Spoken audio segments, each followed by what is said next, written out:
Y esta mañana platicamos con el abogado integrante del Partido de Acción Nacional, Javier Lozano, acerca de la falta de legitimidad de esa Suprema Corte de Justicia de la Nación. Estimado Javier, ¿cómo estás? Gracias por acompañarnos, bienvenido. Juan Pablo, ¿cómo estás? Muy buenos días. Saludarte a ti y a toda la audiencia. Javier, a ver, eres uno de los abogados más reconocidos de este país, entiendes muy bien cómo funciona la Suprema Corte de Justicia de la Nación y antes de entrar a la parte de legitimidad, te quiero preguntar tu opinión respecto a una Suprema Corte que entra con nuevos integrantes y que prácticamente en 40 días pueden analizar un caso tan complejo fiscalmente hablando como es el del Grupo Salinas y de pronto tienen ya decisiones en tan poquito tiempo. Mira, son dos aspectos respecto de tu pregunta. La primera es la legitimidad o ilegitimidad que caracteriza a la nueva Suprema Corte de Justicia de la Nación. No había razón alguna para haber desmantelado al Poder Judicial como se desmanteló. Fue por instrucciones de un solo hombre, Andrés Manuel López Obrador, y quien vino a consumar esta captura del Poder Judicial fue el régimen ya con Claudia Sheinbaum al frente. ¿Cómo lo hicieron? A partir de una tramposa elección, una elección que no se da en ningún lugar del mundo, solamente en México. Eso no es democracia, eso es una aberración. Y bueno, prueba de ello fue la poca participación que hubo en las urnas para elegir, por cierto, con acordeón en mano, a quienes iban a ser, a quienes serían los que hoy integran la Suprema Corte de Justicia de la Nación. Todos ellos obedientes al régimen. Esto, insisto, se llama captura del Poder Judicial. Ya tenías al Poder Legislativo también capturado. O sea, 3 en 1, así como el aceite, 3 poderes en 1, y eso no habla bien de una república que se precia. Y perdón que te interrumpe, pero para complementar parte de lo que estás diciendo, Javier, a ver, lo decías, el tema de la Corte con la poca o con la nula legitimidad que tiene por los acordeones y también el tema del legislativo con respecto a la sobrerepresentación, es decir, no tenían el voto ni el mandato popular para tomar esas decisiones. Es correcto lo que dices. Para explicárselo a nuestra audiencia, ¿cómo se calcula cuántos espacios vas a tener?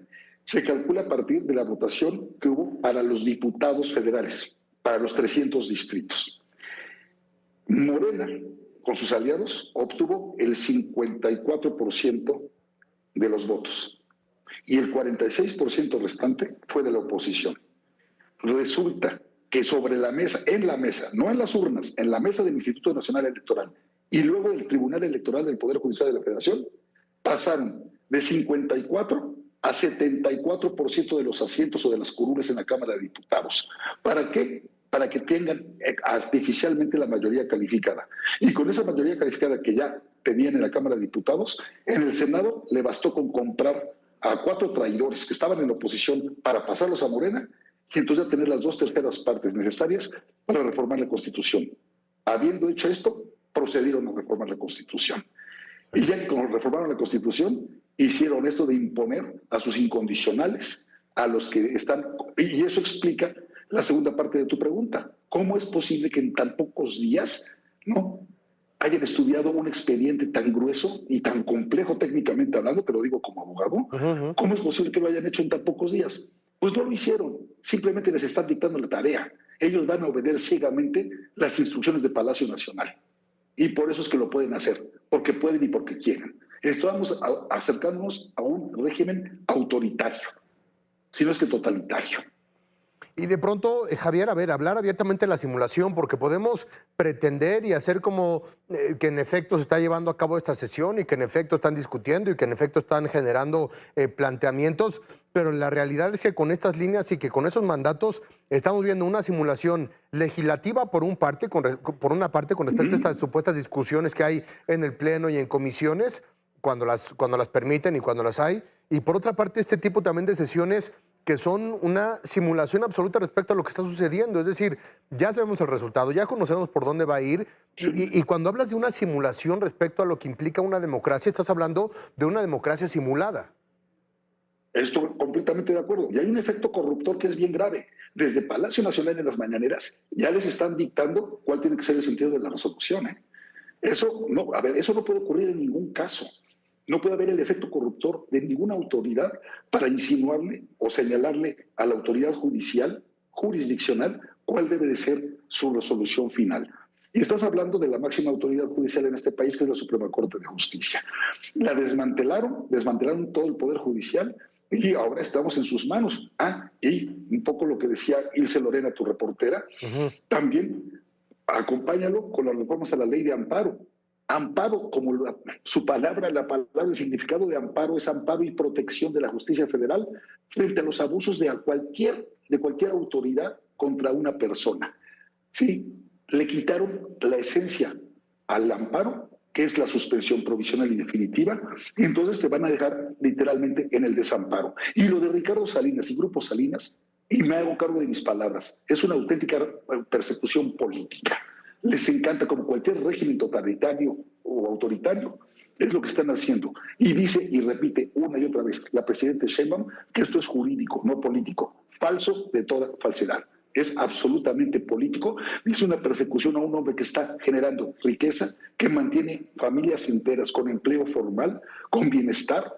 Y ese lo están tomando como si fuera un enemigo de México, cuando es uno de los mejores aliados que tiene nuestro país.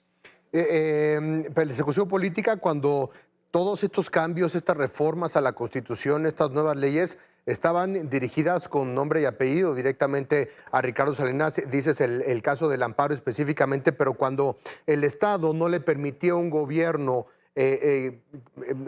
mantener esa persecución y concretar más bien esa persecución, cambiaron todos los lineamientos, todas las letras y todas las leyes para que esa persecución pudiera tener el final que ellos querían, que a final de cuentas es lo que estamos viendo en estos momentos en la Corte. Por eso vuelvo a mi tema inicial. Hay que distinguir legalidad de legitimidad. Tú puedes hacer reformas legales con los votos que ya tienes cooptados en el Congreso de la Unión, ¿sí? o en el Constituyente Permanente, ok, pero carecen de legitimidad, porque la intención es perversa, porque los fines que estás persiguiendo no son democráticos, no son libertarios, no son por el bien de nuestro país o para que haya realmente justicia. No, es un instrumento de poder para perseguir a quienes piensan distinto a ti. Y lo que estaba pidiendo Ricardo Salinas, y ayer lo volvió a decir en la carta que mandó a sus empleados, a sus colaboradores, dice, claro que quiero pagar, pero lo justo. Porque ya de por sí pagar impuestos en este país cuesta un dineral. Y para lo que nos regresan en bienes y servicios públicos, no hay una proporcionalidad. Entonces, él lo que está diciendo, sí, quiero pagar, pero voy a pagar lo justo. Vamos a sentarnos a negociar, a revisarlo. Es lógico. Y además, si interpone medios de defensa, tiene todo el derecho del mundo de hacerlo, por el amor de Dios. Pero sin embargo, hoy se va a consumar, porque yo ya lo vi venir, claro, se va a consumar una gran injusticia, pero nada más te digo algo, el precedente que se va a sentar, y esta noticia le va a dar la vuelta al mundo. Y vas a ver la forma de ahuyentar inversiones, porque para que venga un inversionista, nacional o extranjero, a arriesgarse en el mediano y largo plazo, es porque hay certeza jurídica. Y en este país ya no la hay. Se van a caer las inversiones por este tipo de arrebatos, pero a ellos no les importa.